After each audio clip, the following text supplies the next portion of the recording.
Mind the steam. You're liable to get scalded.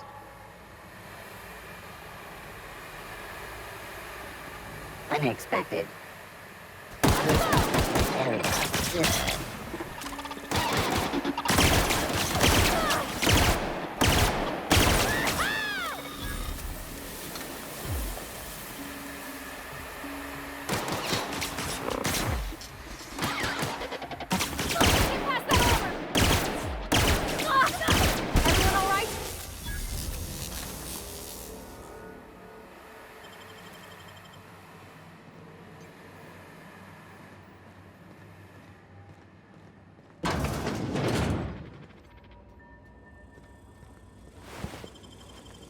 System operating.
Once we do this, there's no going back.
Wish I could do that.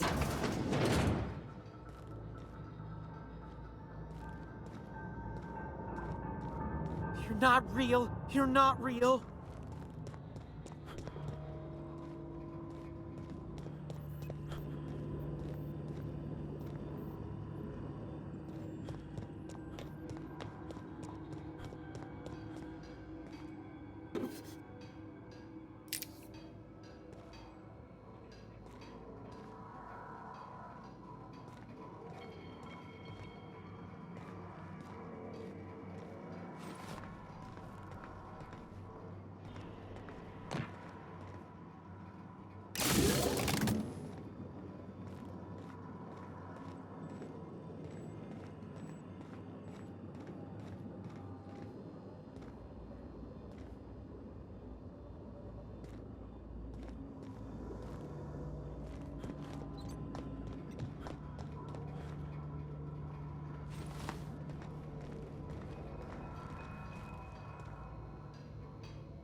Go away, Phantom!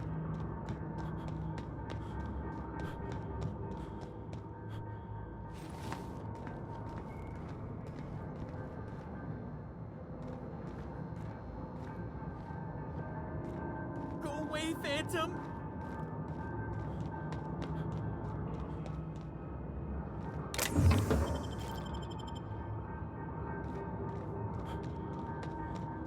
You're not real. You're not real.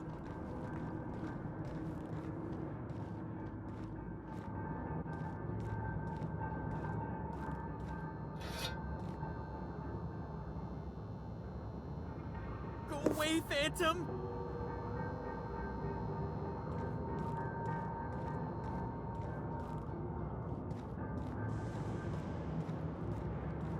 You're not real. You're not real.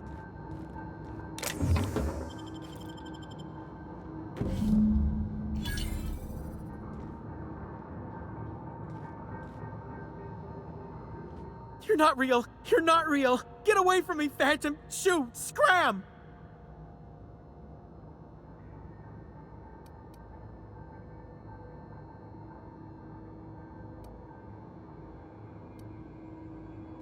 You can talk? The Phantom's never talked before. I knew I shouldn't have eaten that sprat raw. See? See, Higgins? This is why you must always boil your sprats before ingesting.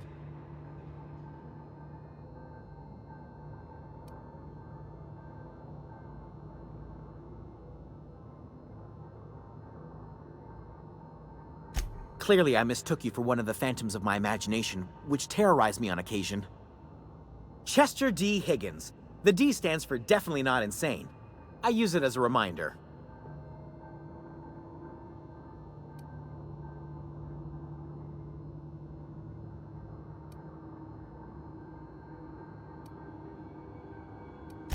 Oh, Higgins has been many things over the years. Sprat Wrangler, Saltuna Critic, Aetherwave Personality, Chairman of the Board, Galactic Defender, Sisty Pig Tycoon.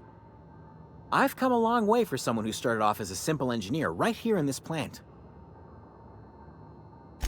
I specialized in automechanicals, drones, sentries, repaired them, maintained, upgraded, did it all from my old workroom just over in the next section.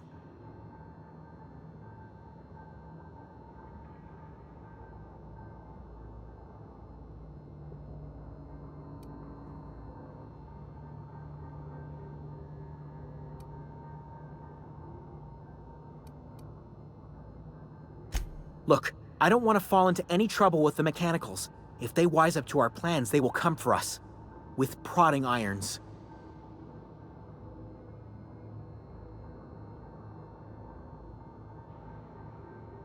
You know, you remind me of myself back when I was an intergalactic adventurer. I discovered a flaw. Their hostility levels were hardwired to maximum. There's no changing that, but you could rewrite their targeting protocol so they attack each other instead.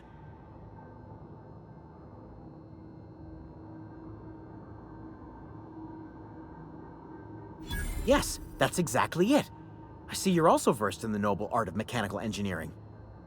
There's a behavior control terminal in the other room. It should have options to change how the mechanicals act, including whom they shoot at. Oh, that reminds me. You'll need my passcode to access the behavior control terminal. Here, let me just write it down for you. The tail. Definitely start with the tail. If you're feeling adventurous, the ears are a particular delicacy. Jimmy'd opened the vending machines. That lasted a good couple of months. Eventually, I had to resort to more unconventional means of filling my insides.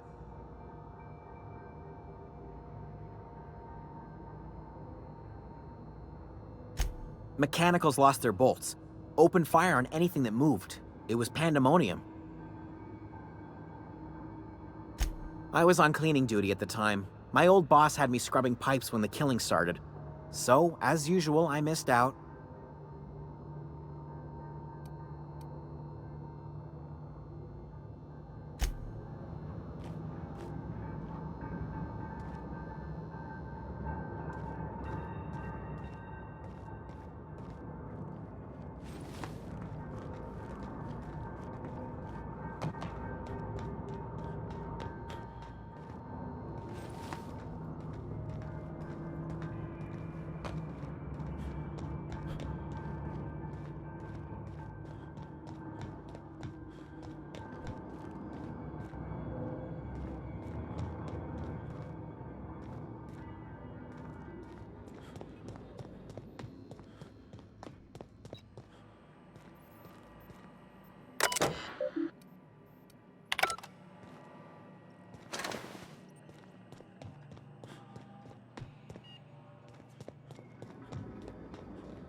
Three switches.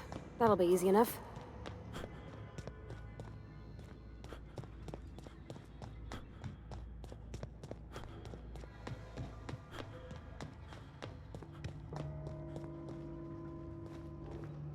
That's the last.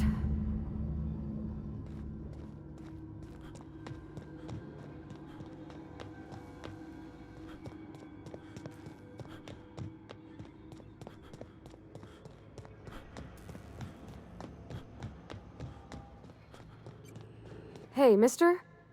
Look, I know you want your power regulator and all, but I just gotta ask you. Do you understand what you're about to do?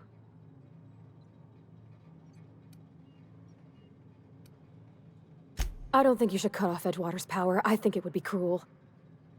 I'm sorry. That just sort of came out all at once. Edgewater's hurting. We've been losing workers year after year, and corporate hardly ever sends replacements. There's barely enough Saltuna to fill our bellies anymore. But the town's got some good people in it. Decent, hard-working folk just living their lives the only way they know how. They don't deserve to be punished.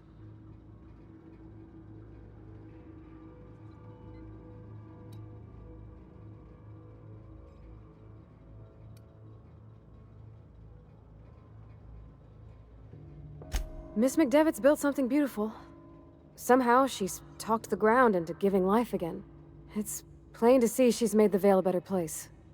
Fed the hungry, tended the sick. Gave a home to those that had none. But Miss McDevitt delights in Edgewater's suffering. She wants to hurt the town. Do you really want to be party to that kind of hatred?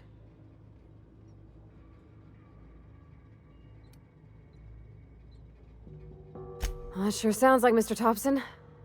If he was standing here, I imagine he'd remind us of how we're all one big, happy Spacer's Choice family.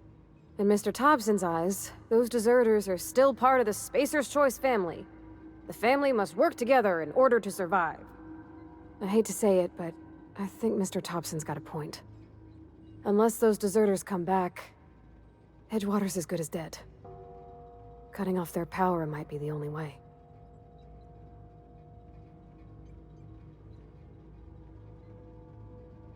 Sorry, I didn't mean to babble on like that. I felt like I had to say something.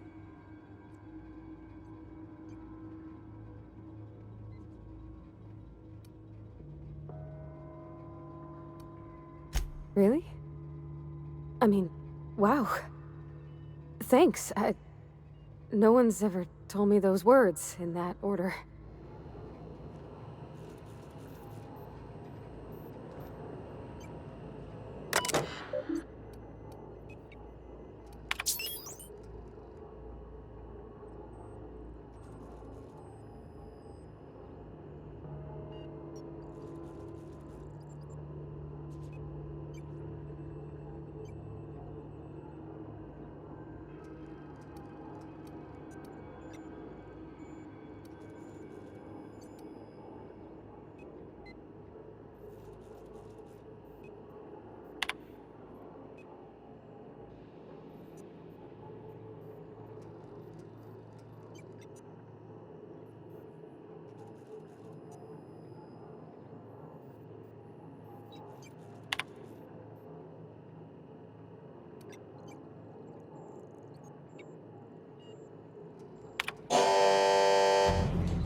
Any luck finding one of those manuals?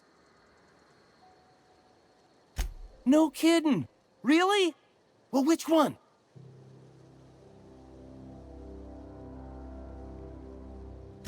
Ain't that just ironical? If I'd worked a little longer back at the cannery, I might have found this myself.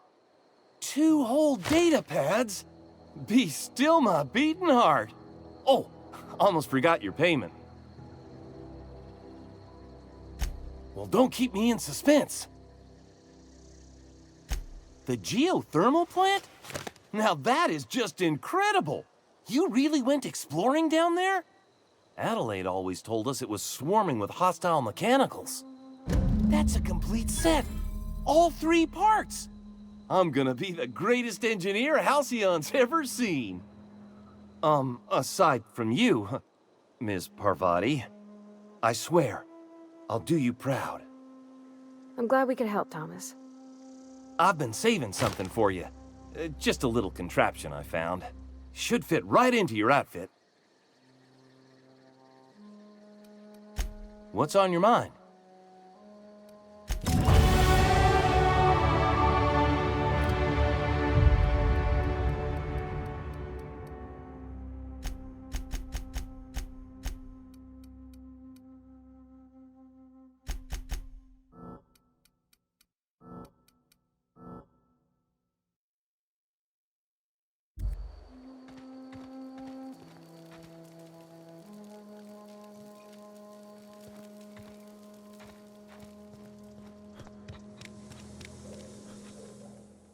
Do you hear that? That low, pleasant hum of electricity? It whispers across the veil like the winds of change. You've done well. I would have paid my last 5 bits to see the look on Reed's face when the last lamp in town burnt out and the cannery fell to silence. My son worked in that cannery. When the plague started coming, he was one of the first to fall sick. We had a store of medicine locked away, but Reed refused to treat him. Said my boy didn't deserve treatment. Said the medicine would have been wasted on him. So I buried my boy in the cemetery, gathered my belongings, and left. That's as much of the story as you need to hear.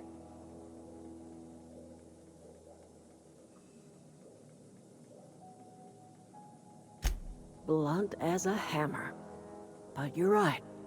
Nothing can undo the past. Time's come to look toward the future. We'll grow, I expect. A lot of workers out there with nowhere else to go.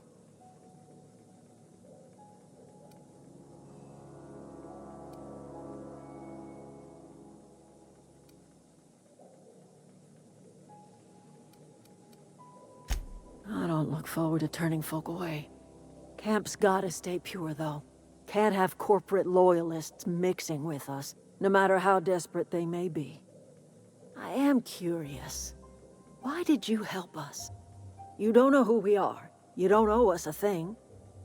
The plant's crawling with mechanicals, so it stands to reason you risked your life.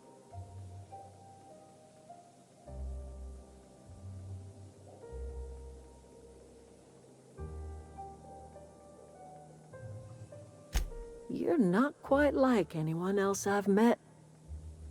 You haven't had your consciousness programmed by the board. You're welcome among us if you're ever so inclined. You are welcome here.